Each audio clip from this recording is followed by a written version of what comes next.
everything. They say that time's supposed to heal you, but I ain't done much healing. Hello, can you hear me? I'm in California dreaming about who we used to be when we were younger and free. I've forgotten how it felt before the world fell at our feet.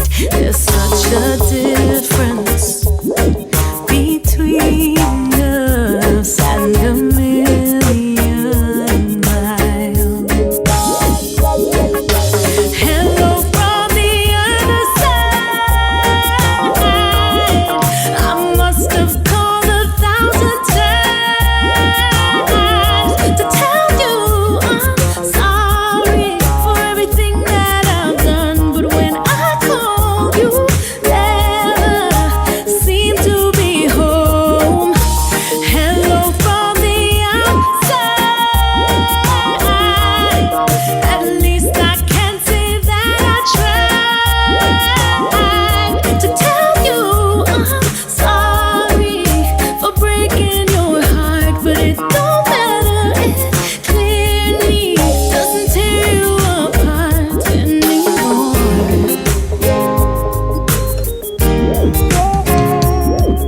Hello, how are you?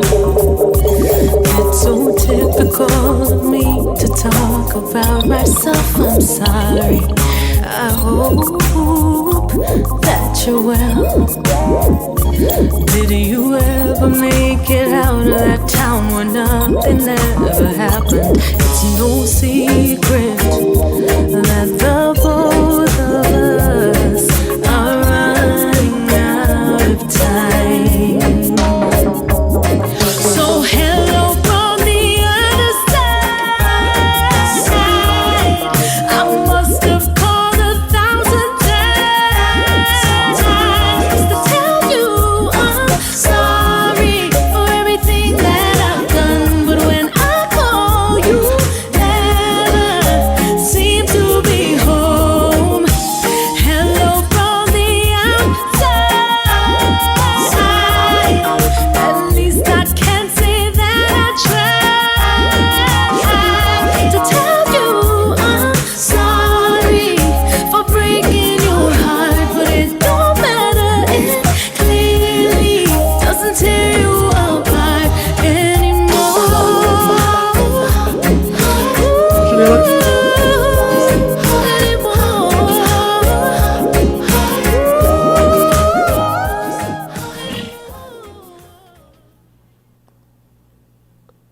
Welcome back to Island Tea. We did the stay off again, and Amali couldn't see me.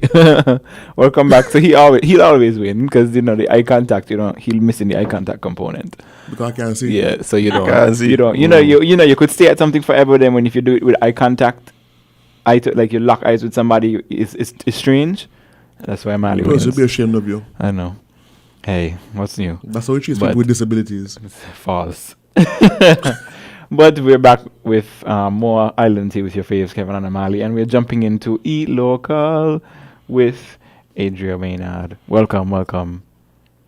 Hi, good morning, welcome. How are you? I'm fine, thank you. All right. I'm frightened, but I'll be okay. Frightened for what? You don't. This is your first time on the air? No. Okay. Are you frightened because you're afraid that I'll expose our past? No, that didn't, So I want to hear more about this. Tell me more. Oh, that that's didn't my. pass. That didn't pass my mind. Okay, that's good. That's good. Tell me more. Let's move on. That's your who? That's my baby girl. Oh. So, Adria, tell us, you're joining us, and we like to start out with, introducing you to our listeners and viewers. So, tell us a little bit about who you are and like what it is you do. My name is Adria, as y'all said, 33 of age. I have a son that is 13, going at the Bastia High School. Of course he is. I was a past student from the Washington Asheville High School and boy. St. Peter's Primary. I before the pandemic, was a supervisor at the Royal Beach Casino. Most people might know me from the Sky Lounge. Mm-hmm. Was a bartender then, supervise now. And yes, that's basically about me. Mom, Miriam Williams, dad, John Ashton Maynard. Everybody know him as Dab. Mm-hmm. Was living in Monkey Hill, now living in McKnight. Okay. All right, so you're joining us. You're joining us for a very specific reason, and you're here to raise some funds. Tell us a little bit about that. Okay, in October of 2019, I was diagnosed with a brain tumor. After doing numerous tests, did an MRI and found out that it was a meningioma tumor. Mm-hmm. I then traveled to Boston to my sister. She's not really my sister, but she took look after me and we're there Yeah. for each other as sisters, Sherry Ryan. She took me in, whereas I went to the doctor, seeing that something like brain tumor is something that you hardly hear, especially here in St. Kitts. Mm-hmm. I went to Boston with plans of getting it removed, but sister wasn't taking that. She was like, I need to hear it from another doctor. I need a second opinion. So went to the doctor's office, not letting them know that I already know what's going on with me. So they did all the procedures that was done home here. Well, home in St. Kitts. I'm gonna say thank God that that medical ship came in, because for years I was complaining about this headache. Then I started getting seizures. That was told to me by Dr. Jew Mm-hmm. that I'm having seizures, I had no clue that is what really was happening to me. I know I was blocking out and Wow. having excretions, but not knowing what they were, because my body wasn't joking the way how others joke when they have seizures. Mm-hmm. Then he told me they are called silent seizures. So from knowing from him, he educated me along with he was 12, 13 at the time. He was 11 at the time, my son. He also educated me on this topic. That's sad. He was 11 and he could have helped me, and I had no clue Google what and these YouTube is things boss. were. That's what it be. Mm-hmm. Yeah, he also explained to me, please don't go anywhere unless your friends know what you're going through and your friends know how to deal with the situation. So in that way, they will be able to help you and not panic and leave you there. Mm-hmm. So thanks to my 11-year-old, 13 now, he gave me some good education on what I was going through. And so I went to Boston, and they also told me that I had the tumor. By that time, the CT scan on the boat, then going to get my MRI at the monkey farm. Between that time, it had already grown. Mm-hmm. Then between getting me from the MRI at the monkey farm to Boston, it had already grown. So it was growing. I don't know why so rapidly. I don't know if because I knew it was there, it started growing so rapidly. Maybe it was growing, but because I didn't know it was there, I didn't know it was growing. Mm-hmm. So after going there and finding out, I decided I wanted it out. Then my doctor in Boston, he wasn't even supposed to be my doctors. I had 5 doctors that deal with brains. They didn't explain anything at all to me about what I was going through and what it was. They just tell me that I have a tumor. But this fine doctor came in, said that he just came to check in on me. He saw the chat and he just came to check in on me. Mm-hmm. Then he explained to me everything that's going on. He explained to me that it's close to a sinus nerve, and that nerve supply my spine with oxygen. He went into details. Mm-hmm. So I turned to him and I told him he's going to be the one who's going to do my surgery. He said, no, I'm sorry, I don't do brain surgery. I'm a spine doctor. He said the only time he saw brain operation being done was when he was younger Mm-hmm. and he was doing it for class because it's a Harvard hospital. So, Yeah. they have to teach upcoming doctors. So he said that's the only time he saw a brain operation is being done. I told him, okay, no problem, but you're going to do my operation. I could see he was scared. Then one of his nurses came in, and when she's there, he's calm as ever. So I turned to him and I told him, you're going to do my surgery, and I'm expected to go home to my son Mm-hmm. and my dad and my mom. So you're going to do my surgery. And then I see he was worried. My family was worried as well because they were like, please don't let him do that because he don't know what he's doing. I say he's going to do it. Yeah. And that is who I want to do my surgery. So that is what I want. They told me, okay. I turned to him and I told him, go home. He told me it was a Wednesday.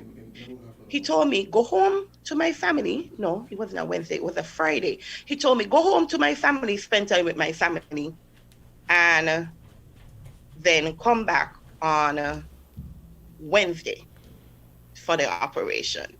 I turned to him and I told him also, you go home and spend time with your family. Then picture your family having to live their life without you. And then picture that is how my family is going to be if I don't make it back home. So he looked at me like, wow. So I turned to him and I told him, walk with your nurse as well. When you're with her, you're calm. So walk with her. Let her be there for the operation.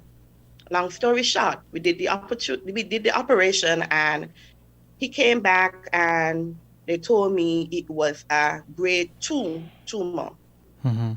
There are 3 grades to tumors, grade 1, grade 2, and grade 3. Again, thanks to this situation, I learned about these kind of things. Yeah. Then there is stage 1, cancer, stage 2, stage 3, stage 4. So there are grades before there are stages. Mm-hmm. Oh, okay. And knowledge that I didn't even have a clue to, Right. that I end up learning because of my situation. And that's why I said, no matter what, I am alive for a reason. And I think I should pass on this kind of information. I don't think that I should hide my illness. I don't think that I need to be in a ball as to, I don't want anybody to know what I'm going through. Right. I'm letting people know what I'm going through because it educates them. I had this headache for so long and keep telling myself, keep hearing it's migraines. And I keep telling myself it's migraines, but I knew it was more. Mm-hmm. And if we don't educate each other about these things, somebody might be going to the same thing and taking it naive or saying it's just a headache. Mm-hmm. When you have it there in your brains, staying with it for so long, Mm-hmm. and then it end up getting too late, then there's nothing can be done to help this person because what? Somebody learned about the situation and didn't share it with anyone else. Right. I think it's best to share education and knowledge on especially illness, especially things like cancer. Mm-hmm. We need to help each other because it's an illness that is on a rampage right now. Yeah. Yeah. It's worldwide. It's taking out a lot of people. So I think if we pass on this knowledge and help each other to understand that you're not in it by yourself, people will more quick to go and take care of themselves. I always hear people saying, man don't like doctor. But if a man is going through this and they have all these headaches and everything like that, they know to go and check themselves. At least they catch it early enough to get help rather than it being too late and then what, you die leaving your family behind, leaving your kids behind, leaving your friends behind because they didn't go and get help.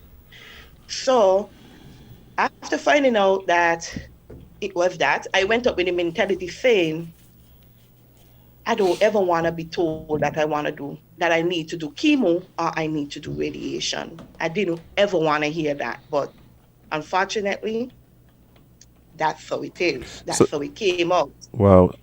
And I keep telling them I don't think I need this treatment Mm-hmm. because of knowledge that I went and read upon. And I'm like, I don't want it. I don't want it. But then I also learn if this tumor comes back, does it come back the same? If I think it was going fast then, it goes faster after because it already been there. So it actually start coming back now and it comes back with a rampage, it goes faster. I don't want that to happen to me. When I went to do my surgery, my son didn't take it well. He was going to school and I heard he was breaking down. He was home. He's an energetic child. This child was just in a shell. I don't want that to happen to my son. I'm not living for myself. From the time you go out and have a child, it's no longer for yourself. You're living for your son or your children. Mm-hmm. So I decided take the radiation and get it over with because I don't want it to come back and be on a rampage. And with me saying this and with me agreeing, I was to go back to the US to get treatment, but then Corona had other plans. And then I found out, then they told me, it's not best to come back to the US because the US have the Corona very, like, in a big amount. So they asked me to go to a neighboring island that can help me. Mm-hmm. So I was thinking Antigua, but from listening, they told me it's best to go Martinique. So Martinique is the final decision of where I'm going to go. But what if I did hold on to this information? What if I did hold on to my illnesses? There is no way that I was going to be able to even think about paying half of my treatment. Mm-hmm. It's very expensive. Health is very, very, very expensive. And because of the pandemic, I wasn't working. I know that I had this treatment to go and do. So I decided I'm going to come home, go right back to work. I started selling cakes in the square. Thanks to everybody that came out and supported me, that leave donations and everything there. But you always hear things like, yes, when you're on a go, there are challenges that comes up, but you can't just sit back and not deal with it because challenges are there for everyone to go through. So my pop-up was an illness, pop-up corona, pop-up me not being able to go to the heat, period. Mm-hmm. I wasn't allowed to go to the heat because now my brain started swelling from the heat. There was fluid that was still in my head that I didn't know about that started swelling. Then my doctor told me it's best to not go to the heat. So then I had to stop baking the cakes because you could imagine baking cakes to try to get health and then baking cakes also helped me to lose my life. That's not something that I want to Right. go through. So I had to stop from doing that. I was frustrated. I cried a bit about it because I really wanted to help myself. But unfortunately, I had to stop from doing that. So then it kind of had me in a jam. There was also a man by the name of Mickey and Connie. They went out and they did a fundraiser for me as well. But again, because of the pandemic, there's not much that we could do towards fundraising. There were also Harisia Bell from Cashwins, CEO of Bel Air. She went and thought about getting a luncheon going. I got a lot of support at that luncheon where people did dishes and all of that to help me. And I was touched, I won't lie, because I can't believe that in this island, it's small, but people do step up in helping people, and I congratulate us on that we actually stood up for each other and we actually help each other. People came out, supported, even Spanish, people that I don't even know. They came and support. So that was a plus. But again, we didn't really go back and get anything done. In order to get treatment, I was told that I cannot allow a year to pass and don't do some kind of treatment. Mm-hmm. My year will be in November. So in October next month, I'm supposed to be going to get this treatment done. But after talking to the fundraisers and everything like that, they told me that I won't have all of the money.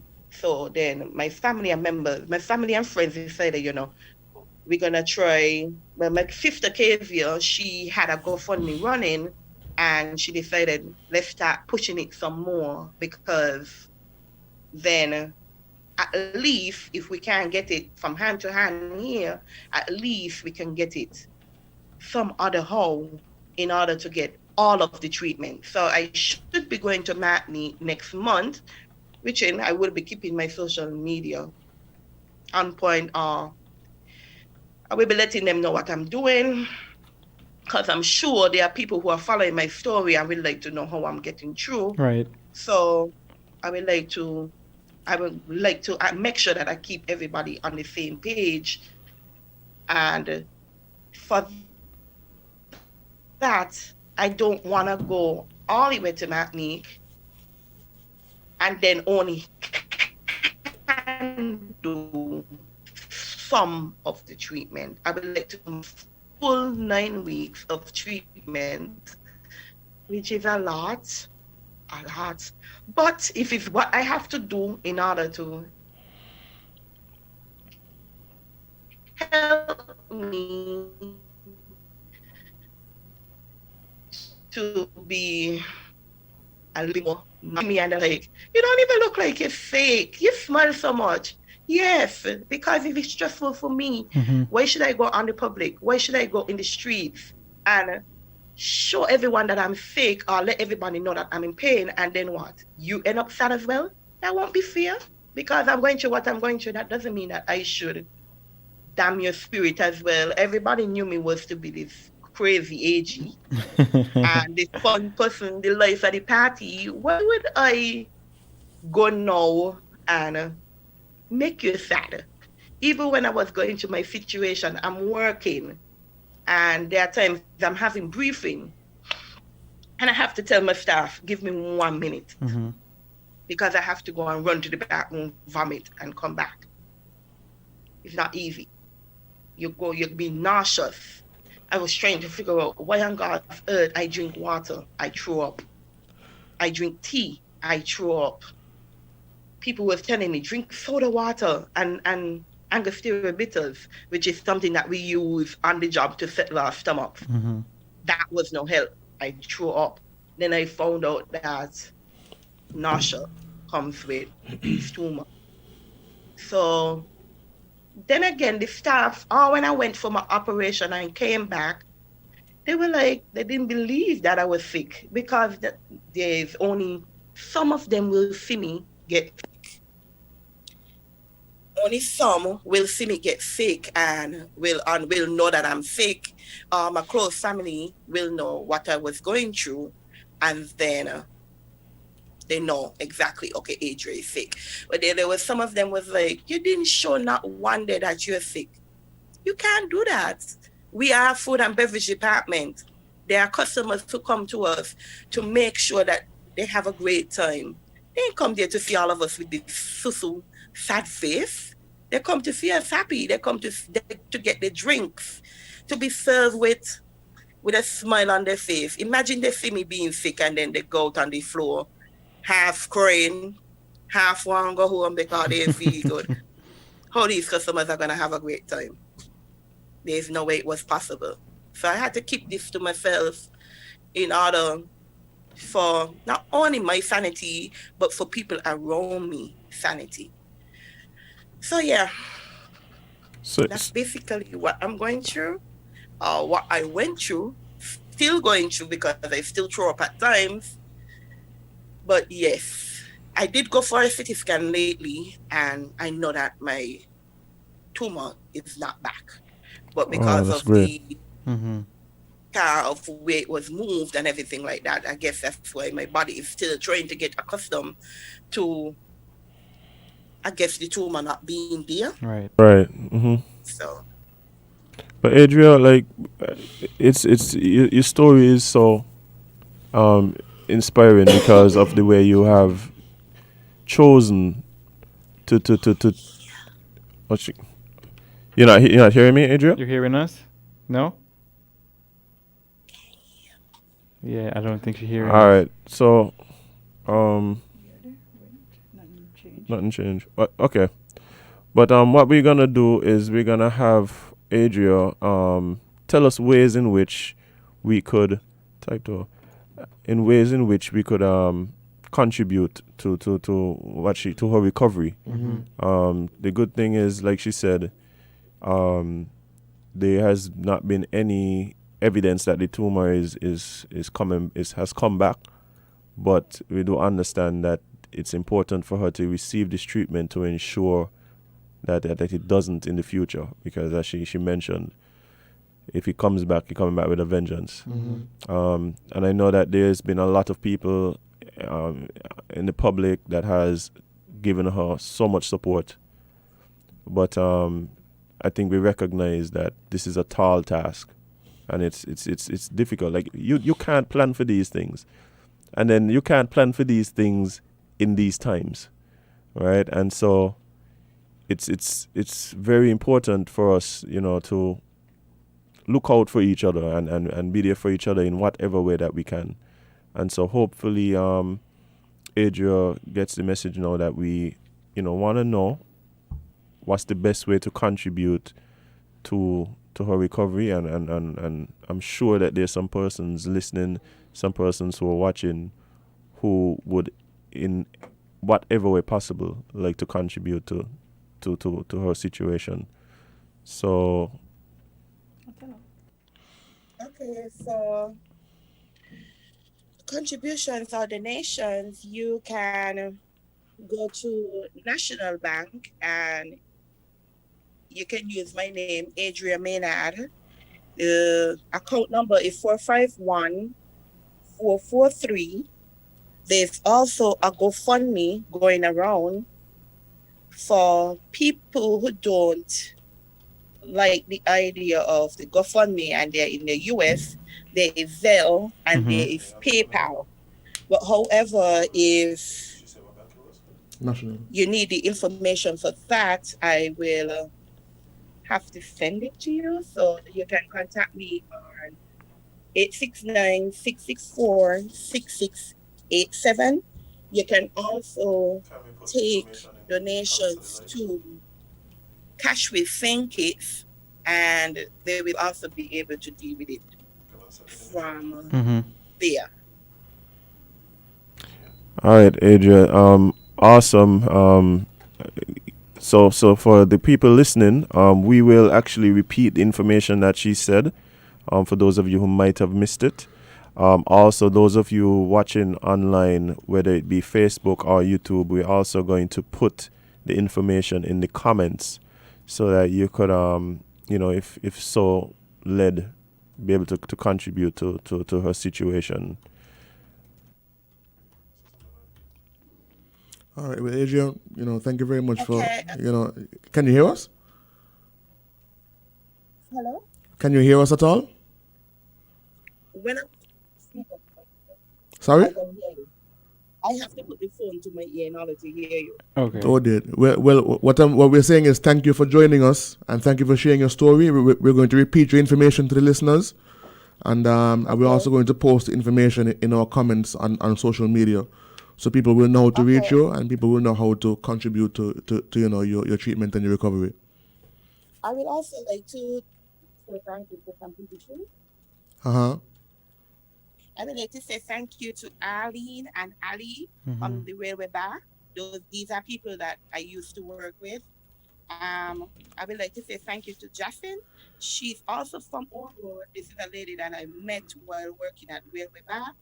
She walk the streets and look fun for me. There's Mm-hmm. Mike and Sally from Mojitos. I Mm-hmm. would like to also say thanks to them.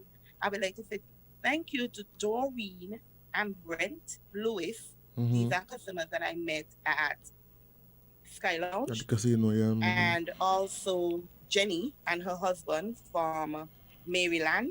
Mm-hmm. These are also customers that I met while working at the Sky Lounge. They adopted, not by papers, but adopted me with making sure that the family is fed and we are being taken care of and we are okay. And there's Connie and Mickey, as I mentioned them before, from Mickey Hope. They also did a fundraiser for me. Clavicia Bell, the CEO and the CEO of Belia and the manager of Cashwave.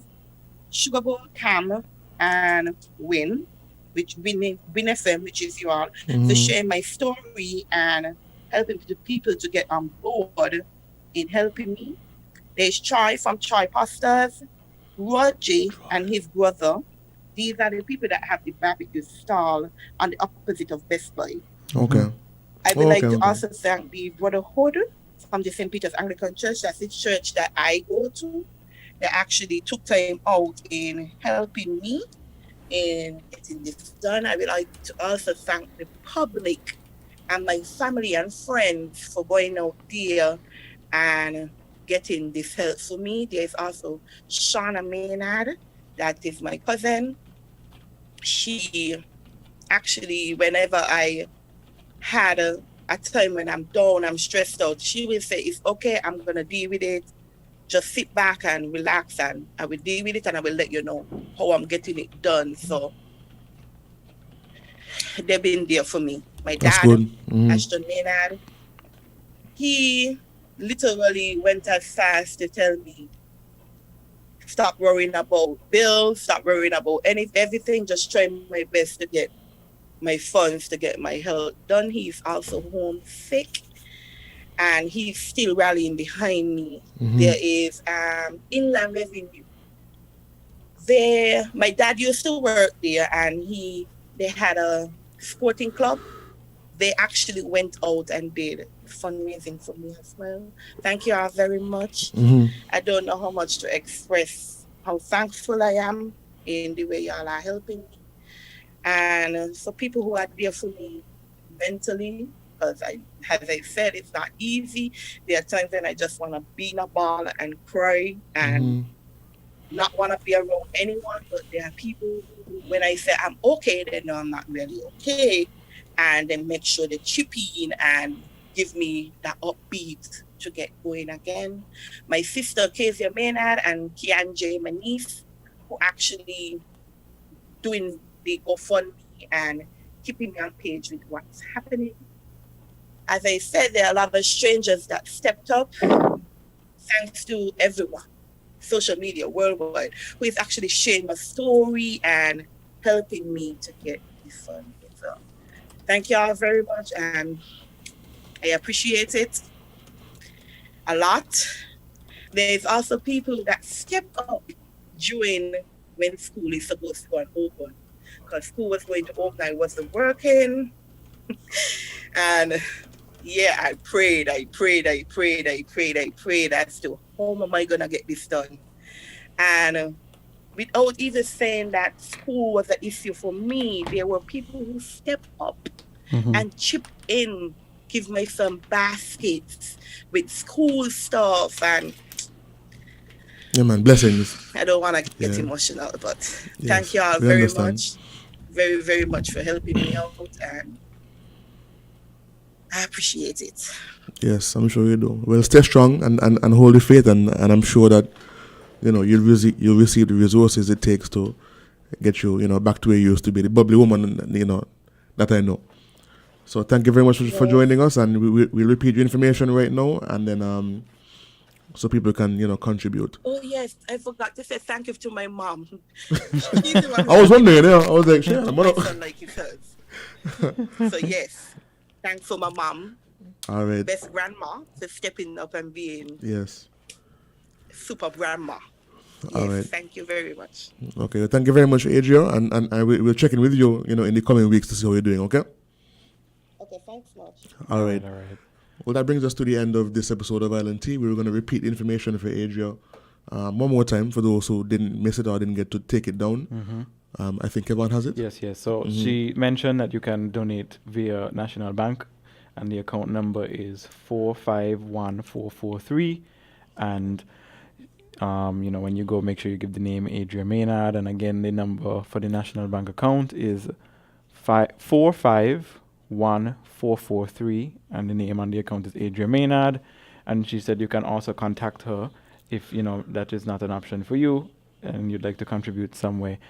She expressed there's numerous ways. There's Cashways. She also mentioned that there's Zelle, but Zelle is a US platform, a money transfer platform. And she said if you'd like to explore other options as well, you can contact her via 869-664-6687. And again, I'll give you the number one more time. 869-664-8. I said the number wrong, so I have to start over. 869-664-6687. And again, the name is Adria Maynard. You can contact her and ask for the other ways you can contribute. And I'm pretty sure she'll appreciate every and any effort anything helps. So yeah, definitely. And I mean the fact that she was like conscious of the fact that, hey, my story could help to educate and empower other people who may be going through similar things or may not even know that they're going through similar things. I think that is admirable, and that sometimes I feel we have a responsibility to help those among us. And it she's a young woman. She's a young woman with a son, and so situations like this, and I'm very happy to hear that persons have already been. The list that she called out of persons to thank was exhaustive, right? And I'm sure that there are persons who want to join in and help her as well. So, guys, you have the information. I'm sure many of you, your heartstrings have been plucked. And yeah, man, go out and help someone who obviously needs it and someone who is obviously deserving of it. Indeed. Well, we've gone over time, so I'm sure people are upset. We'll hear about it after you come off here. Yeah. We're accustomed. So, that brings us to the end of the show. It was a good show. Tomorrow is Friday.